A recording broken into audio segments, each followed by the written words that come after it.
السلام عليكم ورحمة الله وبركاته. بني إسرائيل ربنا أنقذهم من فرعون بمعجزة البحر اتشق قدامهم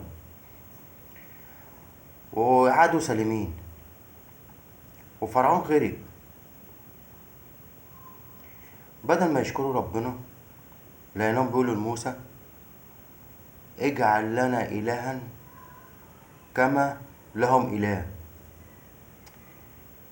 يعني بعد ما شافوا قدرة ربنا بعينيهم لسه بيدوروا على صنم يعبدوه.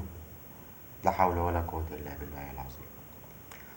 ربنا رزقهم وسقاهم وأنزل عليهم المن والسلوى، ومع ذلك قالوا لن نصبر على طعام واحد. القرآن قال عليهم وظللنا عليكم الغمام وأنزلنا عليكم المن والسلوى ثم أخذتهم العجل من بعد ذلك. قصة بني إسرائيل مش حكاية، مش حكاية قديمة، ده درس لينا كلنا في كل يوم. ما نكونش زيهم تشوف النعمة وتتمرد عليها. السلام عليكم ورحمة الله وبركاته.